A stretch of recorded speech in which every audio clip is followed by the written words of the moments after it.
Hey everybody, today on Henry's HowTos, I'm going to show you how to make Persian Javaher Polo. Let's get straight into it. Alright, so first things first guys, just in a bucket here, I've got 3 cups of basmati rice. Now I've just washed this and it's just soaking in cold water. And what I've also got here is half a cup of barberries, known as zereshk in Persian. That's just soaking in some cold water as well. And I've just added a teaspoon of saffron water to it just to give it some flavour. You don't need to do that. So the first thing we're going to do is bring across 2 oranges, and all we want to do is peel the skin off it with a peeler. And you want to do this carefully because if you can just do it in one motion, it just makes it easier. So basically we'll be left with all the peels like this. And what we're going to need now is a very sharp, thin-bladed knife. So what we need to do is thinly slice these oranges. So I'm just going to cut that through the middle like that. Now be very careful with this. When I say use a sharp knife, I mean it. Because you just want to slice lengthways so that you're left with thin strips like that. If you've made the Shirin polo before, it's the same principle. So slice the orange into smaller pieces to make it easy to work with, and just thinly slice. So once you've peeled all your oranges, we're going to place it into a small pot. And we just need to cover this with some cold water.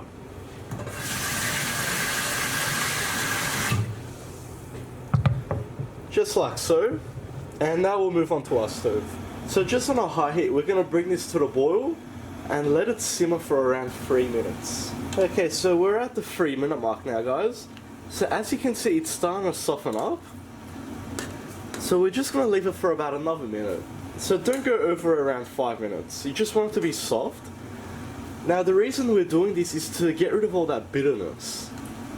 And of course to make it soft, because we don't want hard peels in there. So once they're softened up, we'll turn the heat off. And we just want to drain this. And we just want to be left with our orange peel like that. So I've just got 1 brown onion here. We're going to slice through the middle. For this recipe we only need 1/2. And all we're going to do with our onion is very thinly slice it. So basically we want it to be almost paper thin like that. If you prefer, you can dice it, but I prefer to have the slice texture in it.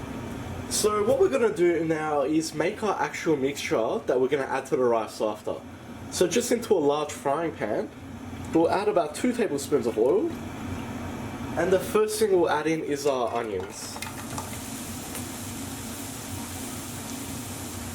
Now I'm going to be cooking this on a low heat because we just want to very lightly and slowly cook this. Once the onion has started to soften up, what we're going to do is add in 1/2 cup of shredded carrots. And just like our onions, we want to just soften our carrot.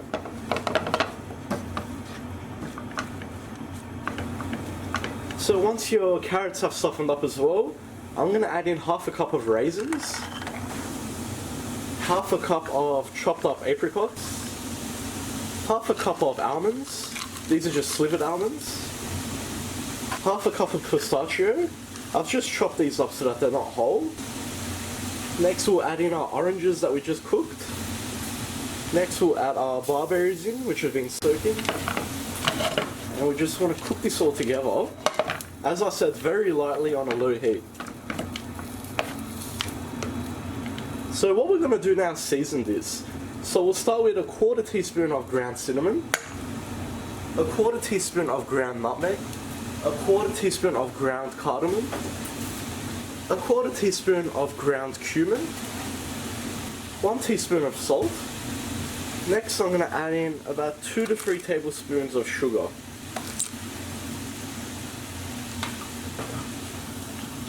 You can add a bit more if you like, but you don't want to add too much sweetness, because you need to bear in mind with the carrots, the oranges, all that's going to give it a lot of sweetness, especially the raisins.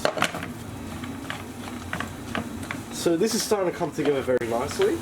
So all I'm going to do now is add in about 1 tablespoon of butter.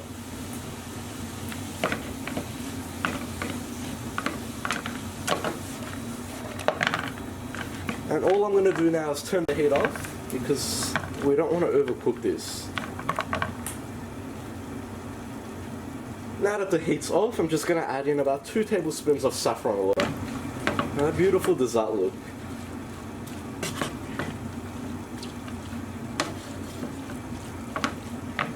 So let that cool down for now, and let's move on to our rice. So guys, as for the rice, if you guys have seen my video on how to make Persian rice, that's basically the concept here. All we're doing is boiling it in an open pot and then steaming it after. So I've just got a pot here half filled with water. I'm just going to add just about 2 tablespoons of salt. Once it's boiling, I'm going to add in the rice that we soaked.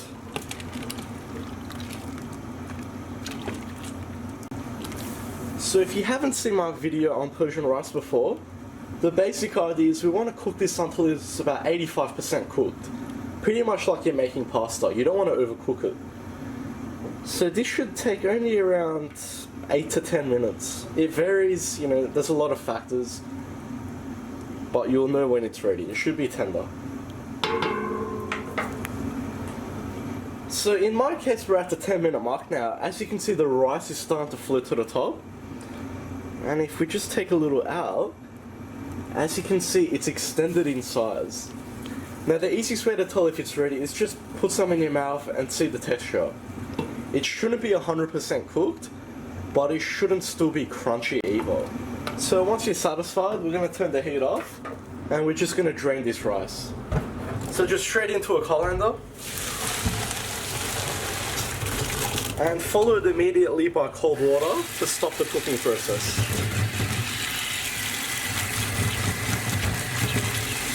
Just like that. So now we'll actually assemble this and re-steam it. So I'm just going to be cooking this in a medium-sized pot. Now you want to make sure once everything's in, there's still a gap. If it's completely at the top and you put the lid on it, this isn't going to work properly. So make sure you have extra space. So we'll start by adding in about 2 tablespoons of oil, and we're going to add about 2 tablespoons of salted butter in.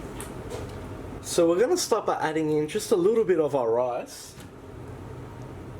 just to the bottom. This is going to be for our crust, so we want to keep that as plain rice.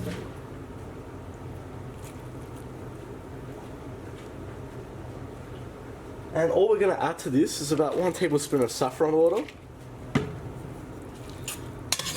Just give that a mix, just combine it well. And you just want to level it, just so it's even on all sides.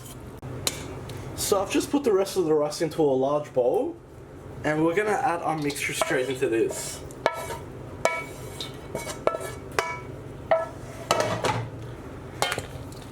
And we're just going to give that a good mix, and get it nice and combined. Just like so. So we'll set that to the side again, bring back our pot, and all we're going to do is add our rice mixture straight into the middle.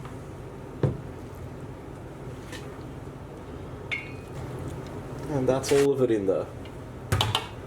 So guys, as you can see, there's still this gap around it, and just a little bit on the top. So that much is fine, but I'm telling you, you need that gap. So when you pour it in, give it that mountain shape, because that steam needs room to move. If not, it's going to go very soggy. So we're just going to go back to our stove now. So we're just going to put this on a medium to high heat and put the lid on. We're just going to wait for it to start steaming now. This should only take around 10 to 15 minutes. Okay, so it's been 10 minutes now. I'm not sure if you can see in the video or not, but it is starting to steam. So what we need to do at this point is just take the lid off. We're just going to put some paper towel on top, or you can use a tea towel, and lid back on. All this does is it absorbs that moisture, because we don't want it to get soggy. And now we'll reduce the heat to very low medium, and we just want to simmer this for around 20-25 minutes, and then we'll be ready to serve. Okay, so we're at the 30-minute mark now. So what I'm going to do is turn the heat off, but don't take the lid off yet. Let it rest for about 5-10 minutes, and just look at how beautiful that looks. And we're getting beautiful individual grains, and that's what's nice about Persian rice. So guys, with this it's served as special occasions, so like weddings, birthdays, that sort of thing. Obviously it is a meal on its own, but it does go with curries, kebabs, anything like that. It's just like a centerpiece on the table. I hope you like that, guys. Please like and subscribe. You can follow me on Facebook, Snapchat and Instagram. If you've got any comments or suggestions, just leave them at the bottom and I'll see you all next time.